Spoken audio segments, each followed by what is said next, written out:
All three of these plants are the exact same species, but they look wildly different from one another, and one of them is a lot better for the pollinators than the other two are. Let's talk about it. So what you're seeing here is Gaillardia pulchella, also known as Indian blanket or blanket flower or firewheel. And it is a wonderful native Texas wildflower.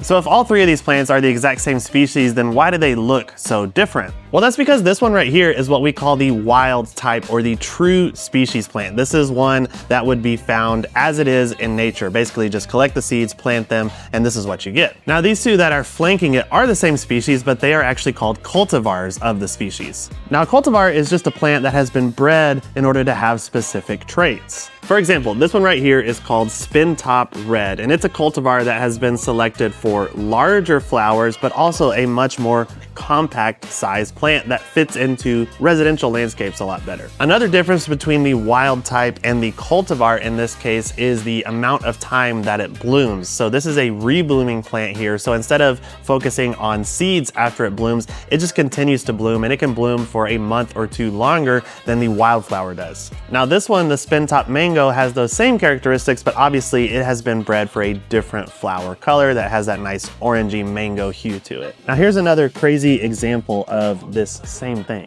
Now this is another Texas native wildflower called Coreopsis. Now in this case, both of these are actually cultivars, but I want to point out something very important here for the pollinators. So this variety here is called Sunkiss, and even though it's a cultivar, it is closer to the wild type flower than this one here. Now this one here is called Golden Sphere, and the bloom looks wildly different. It almost looks like a marigold bloom. Now this is very appealing to us because it is super cool. We know that this is a native species and it just looks amazing. So a lot of people would want to have this in the garden, and that's why they bred it, because it has such a unique flower that people love to see in the garden. So when we look at these blooms up close, we can see that there's a huge difference in how a pollinator could actually access the pollen and the nectar of this plant, because this one that's closer to the wild type bloom is an open bloom, a single row of petals around the outside. So a pollinator can get in here and just rub all around on all this pollen and get the nectar very easily. Whereas this one with the double bloom, though it looks really, really cool,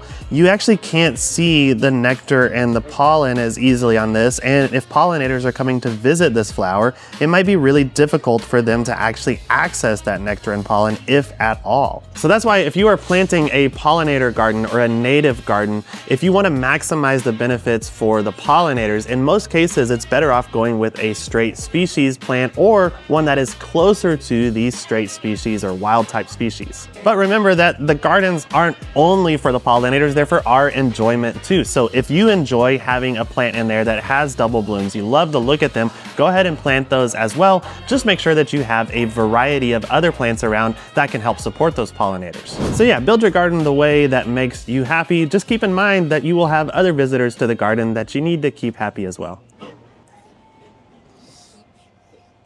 Thank you. You're right. I'll just check back next week. Thank you.